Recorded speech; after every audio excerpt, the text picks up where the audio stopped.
Hello and welcome to the podcast by Astitva Prakashan. Today we are joined by Miss Shweta ma'am for her debut release on the story of an intangible love.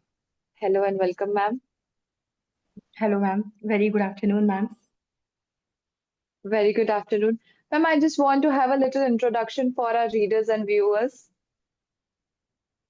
First of all, thank you very much for having me for this interview. My name is Shweta Nikhra. This is my debut book, The Story of an Intangible Love. So, yes, before writing books, I was working professionally in a government department, Ministry of Labor and Employment. So, I worked there as an young professional. And after that, when I left that job, I decided to write books. So, yes, then this book is here now. That's amazing, ma'am. And ma'am, what is if we can know just a brief concept of the book? See, the book is it's a very emotional and philosophical, the combination of philosophy and emotions. So basically, I would say like everyone feels that the loss of somebody in their life. So I decided to write this book on that concept. Like even after the person is not physically present, but they live through their dreams, their memories, and the love we have for them. So yeah, this is the basic concept of the book. Okay, ma'am. And ma'am, was there any moment or an event that sparked the idea or the inspiration to write this book? Yes, definitely. I would say, see, the inspiration behind this book is my mother. So 3 years back, I lost my mother. So I was also, the story began as a way of surviving my emotions. So yes, that's the point. When I was writing this book, I was trying to understand my grief, my that silent love which actually remains even after loss of that person. So at that point only, I realized like there are so many other people who are also, going through the same feeling, but somewhere they just feel struggle to express that feeling. So that's the point I find out. I knew that this should be become a book, not just a personal diary. So that's when I decided, yes, let's come into the picture now. That's amazing, ma'am. That was very inspirational. And I just want to know the inspiration behind the title, The Story of an Intangible Love. How did that emerge? Yeah. So the idea of intangible love is something, which cannot be seen or touched, but yet it is completely felt. So I worked on that idea only. After when that person passed away, or they are not physically present, still their memories, their dreams, their love, all these things are there. So through all these things you can just live through that person, right? So I actually worked on that idea. Like there is a say in Hindi कि आदमी मिट्टी से आता है और मिट्टी में मिल जाता है. So I actually worked on Absolutely. that part. I actually worked on that idea. Like there are even after the after the that, our physical bodies do not really disappears. They just merge into the five basic fundamental elements of existence. So and that existence is like water, air, fire, sky, and earth. So these are the things where we can actually feel them. So that's where I decided कि हाँ मतलब like intangible love is something which we can feel in that way. Absolutely, ma'am. And ma'am, your book speaks openly about losing your mother. So, Yes, like, yes. how did it affect you emotionally while writing a personal grief? See, actually, it affected me a lot. And it was the writing this book means, reopened my own wounds, but it also gave me a safe space to talk to them through words. So, yes, but it affected, it was painful, and at the same time, it was healing for me. Absolutely, ma'am. And ma'am, instead of moving on, you emphasize on acceptance. So, Yes, yes, can yes. you share how we can do in a real life? See, the word that is moving on that do not really work for me. I believe in acceptance. Acceptance means, where you decide to live with their absence without erasing that person's memories and love. So that's where, it's somewhat like waking up with an egg, but try to, stay uh, calm, positive, and happy, and to, gather that positiveness to survive in this world. So this is the idea of acceptance behind this. Absolutely, ma'am. And ma'am, I just want to know about your writing journey, how it started, when it started. See, my writing journey, it actually started a very long back, where when I used to write poetries and, somewhat thoughts and two-liners. So, and I have written so many poetries as well. So, if I connect all these things with this book, so I would say I've not applied any professional writing tactics on this over here. I have just followed my heart, whatever it said. So, yeah, and you know, uh, this is all came very naturally. Means there is no strategic rules I followed for that. Yes. What challenges, ma'am, do you face while transforming such an personal grief into something healing for others? Uh, Challenges. That's a tough question, I would say. See, mm,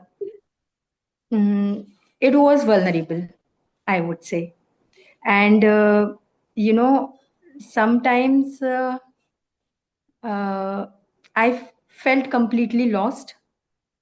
I was not getting, means there were times when I have to gather myself again to write all over it. So these things happen, but yes, uh, it actually helped me also. That's great, ma'am. And ma'am, was there any ritual while writing or a specific timing or a specific time of a day when you feel motivated to write or something like that? No, not like that. I said like even I have not followed, like whenever I felt like I there was time when I there used to thought cross my mind. So I decided to write it on a paper. So first I wrote the poetries, then their narration. So it's something like if there is I'm sitting at night and a thought crossed my mind. So yes, I wrote it on paper, and then next morning I decided to give that narration to that poetry.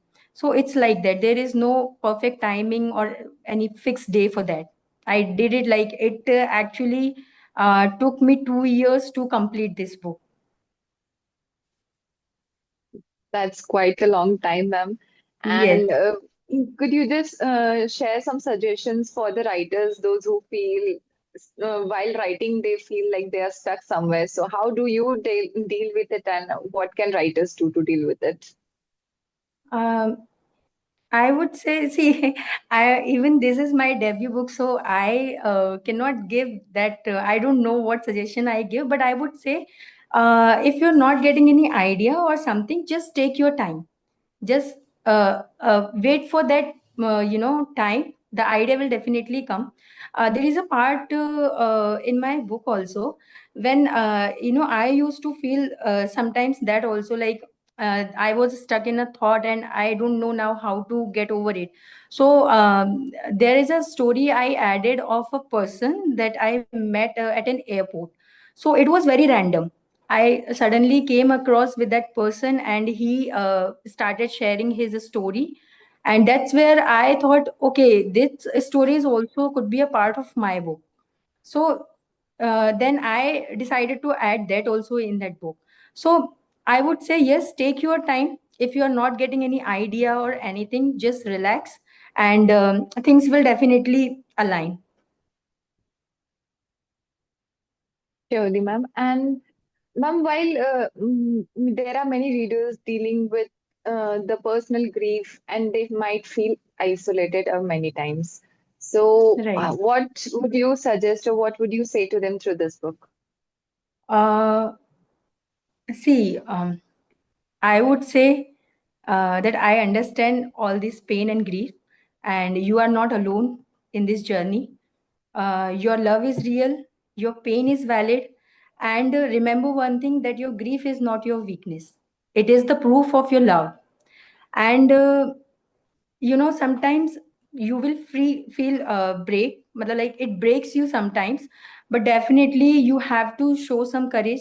Just breathe, start, do whatever you want to do. Breathe, write, cry, go somewhere out. But remember one thing, that healing is not linear. Yeah, ma'am. And ma'am, do you believe that grief truly ends or it just changes its form? I believe it just changes its form. It does not truly ends. Okay, ma'am. And And ma'am, what kind of, yeah, sure, ma'am, please continue. yeah, I would say, that pain is the only last thing which you have, which actually connect to that love. So yes, it just transforms you. It never ends. Sure, ma'am. And what is that one message you want your readers to take away from this book? Mm, just one message. I would say, uh, just uh, I don't know what to say, but read this book once, and I think, like, if you are, in deep sorrow or something, at some point, for some time, you will feel relaxed, and you will definitely understand that the person, whom you love most, it they are physically not there, but yes, they are there in the form of water, earth, air, sky, and what and fire. So yes, just try to feel them. They'll be there. Wow, ma'am, that's great. And ma'am, I want to know about as a debut author, what was your like, how was your publishing journey and how did it went? I just want to know about it. See, my publishing journey. This book took around something 2 years to complete, and one a year it took to find the right publishing house. I would say, because it is my first book, and I really don't have any idea about all these things. But then I got to know about the Astitva Prakashan, and I would say, yes, my things went very smoothly with this publishing house. And even now also there are few things which are left, but still the team is very friendly, and they are helping me doing all the things very wonderfully. So yes, I trust, definitely I trust in this publishing house. Absolutely, ma'am.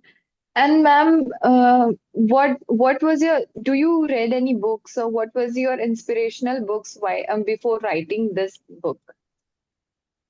Yes, there are so many books I have read. Means there are fiction also, non-fiction also. So the if I talk about the fiction, The Alchemist is my favorite book by Paul Coelho, and Okay. non-fiction, I have read one book of Sudha Murthy, Somewhere, Elsewhere, and Nowhere. Yeah, that's the best. That's the this book compiles a story, but yeah, that's the great book. Okay, ma'am. And ma'am, what's your favorite genre and a genre you would never write? My favorite genre, I would say, uh, philosophical. Okay. Yeah, And a genre you would never write, I would and never why? write. Yeah, Uh, I would never write. I think somebody's. I think it will be in the category of non-fiction. That is someone's autobiography, because I think I cannot live that person's life through my eyes, even if they are telling me. Their whole story, but still I cannot uh, do the justice of their books. Yes. okay, ma'am. And ma'am, according to you, what is the best time to write, Best time to write, I think night. and why? you act- you actually your thoughts are different in nights. You feel completely uh, I think you are alone. You feel means you are alone at that time. That's the only time when your mind is alone and you and your brain is just working together. There is no other, disturbance or something like that. So I would say, and when you and your brain decides to do something, that actually works greatly. Absolutely, ma'am. And what was your favorite part while writing? Like, was it the drafting or editing or the final touches? Favorite part. Writing the narration of my poetries. That was my favorite part. And what was exhausting? Was it editing or the final touches? What was it? Yeah, editing, I must say, that was exhausting. Okay, ma'am. And ma'am, Yeah. I would love to know what is your future plan? Like, what is the genre you are writing or some future writings? What are you working on? Currently I'm writing my second book, that is a fiction, and it's a kind of love story. Okay. And Yeah. when can we expect it to come out? I think next year. Yeah. Okay, ma'am. Yeah, thank you so much for joining us today and sharing your insights, ma'am. It was really amazing having you here and knowing about your journey. And yeah, I'm absolutely grateful to have you here and let's have you here again. Sure, definitely. Even I am feeling very great. And it was such a really nice podcast, I would say. The first podcast and very nice. And yeah, thanks to you too. Most welcome, ma'am. Thank you, ma'am. Have a good day.